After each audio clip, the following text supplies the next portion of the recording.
पहली खबर है अमेरिका की तरफ से भारत पर लगाए गए 50% टैरिफ को लेकर एक बड़ी राहत देने वाली खबर सामने आई है। इसको लेकर भारत सरकार के मुख्य आर्थिक सलाहकार वी अनंता नागेश्वरन ने उम्मीद जताई है कि अमेरिका की ओर से भारत पर लगाए गए 50% टैरिफ में बड़ी राहत मिल सकती है और रूसी तेल खरीद पर ट्रंप की ओर से लगाया गया एक्स्ट्रा 25% टैरिफ को हटाया जा सकता है। मुख्य आर्थिक सलाहकार नागेश्वरन की माने तो रेसिप्रोकल टैरिफ को भी घटाकर 10 से 15% तक किया जा सकता है। इसके साथ ही सीईए ने भारत यूएस ट्रेड डील के आगे बढ़ने का भी संकेत दिया है।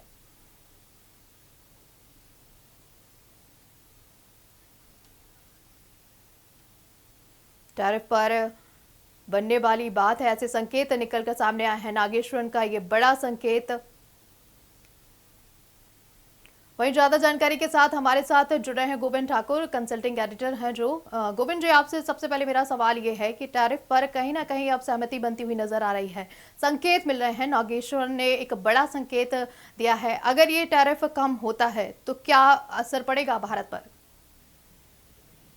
देखिए शालिनी, सोमवार को जो अमेरिकी जो डेलीगेशन भारत आई है, उसके साथ भारत के डेलीगेशन के साथ उनकी बैठक हो रही थी और सोमवार मंगलवार को भी लगातार बैठक हुई है। उसके बाद से एक सहमति बनी है कि हम आगे भी इस पर बातचीत करते रहेंगे और इसको जल्द से जल्द इस पर समाधान हम ढूंढ निकालेंगे। देखिए, इसी बीच में कल एक कार्यक्रम में वी नागेश्वरन ने, जो मुख्य आर्थिक सलाहकार हैं प्रधानमंत्री के, उन्होंने ये बात कही है कि हमें उम्मीद है कि नवंबर तक जो 25% एक्स्ट्रा जो लगाए गए हैं टैरिफ, वो उसको हटा लिया जाएगा अमेरिका के द्वारा ट्रंप सरकार की ओर से। और जो बची हुई जो 25% है जो पहले लगाया गया था, उसमें से भी एक डील के तौर पे 10 से 15% जो रेसिप्रोकल है और उसके हिसाब से लगाया जाएगा, जो कि भारत के लिए सही रहेगा।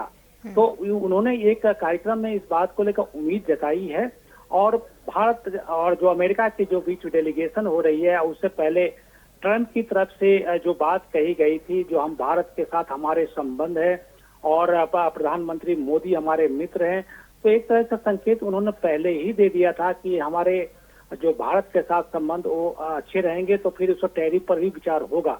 इसलिए हम लोग आशावान इस बात को लेकर हो गए कि अब जल्दी ही जो 50% की सीमा लगाई गई थी, कम से कम पहले जो राउंड में जो होगा वो जो रसिया, लेकिन गोविंद जी, रेसिप्रोकल टैरिफ की अगर बात करें, घटाकर 10 से 15% किया जा सकता है। साथ ही सीईए ने भारत यूएस ट्रेड डील के लिए आगे बढ़ने का भी संकेत दिया है। तो ट्रंप का ये जो बदलता हुआ रुख है, आखिर क्या असर डालेगा हमारे रिश्तों पर? देखिए, भारत और अमेरिका के बीच में एक व्यापारिक संबंध काफी बहुत आज से नहीं, बहुत पहले से प्रगाढ़ है और भारत और अमेरिका इस मामले में काफी किसी भी दूसरे देश से काफी आगे है। ऐसे में अमेरिका को भी भारत जैसा बाजार चाहिए और भारत को भी अमेरिका जैसे एक सशक्त, जो आर्थिक मजबूत और सभी क्षेत्रों में आगे एक महाशक्ति के तौर पर है, तो उसको हमें भी जरूरत होती है। ऐसे में व्यापारिक संबंध एक दूसरे के पर डिपेंड कर रहा है, खासकर जो हमारे आईटी डिपार्टमेंट है और दूसरे जो कई सारे जो क्षेत्र हैं, उसमें हमें अमेरिका को साथ लेकर ही चलना होगा, क्योंकि जो चाइना है, चाहे दूसरे ऐसे देश हैं, वो आप पर हम विश्वास लंबा नहीं कर सकते। और अमेरिका, जो दबाव बनाया जा रहा था ट्रंप की तरफ से कि रूस से तेल नहीं खरीदना है, उसको लेकर क्या रुख निकलकर सामने आएगा अगर ये टैरिफ कम होता है तो? देखिए, अभी तक की जो बात है, भारत सरकार ने कभी ऐसा कोई भी आश्वासन, फिलहाल जो जानकारी के हिसाब से है, उसमें ये नहीं कहा है कि हम रसिया से तेल नहीं खरीदेंगे। हाँ, उसके अलग रूप हो सकते हैं, इस पर विचार किया जा रहा है। लेकिन इसके बावजूद भी जो भारत डेलीगेशन अमेरिका की आई है और उस पर बातचीत कर रही है, इसका मतलब है कि एक बीच का रास्ता निकालने की तैयारी हो रही है दोनों देशों की तरफ से, क्योंकि रसिया से भी हम अलग नहीं हो सकते। रसिया हमारी जब से स्वतंत्रता संग्राम में जो हमारा भारत स्वतंत्र हुआ है, उसके बाद से जो हमारे संबंध एक रसिया से बना, वो आज तक कायम है। रूस उसके बाद आता है। 90 के आसपास में हमारे रूस से अमेरिका से संबंध अच्छे होने शुरू हो गए। और आप देखते देखते अमेरिका से हमारा व्यापारिक संबंध है वो काफी प्रगाढ़ हो गया, क्योंकि तो वहाँ कहीं ना दोनों कहीं देशों की अमेरिका से हमारे ये रिश्ते सुधरते हुए नजर आ रहे हैं। बहुत बहुत शुक्रिया तमाम जानकारी देने के लिए और हमारे साथ जुड़ने के लिए।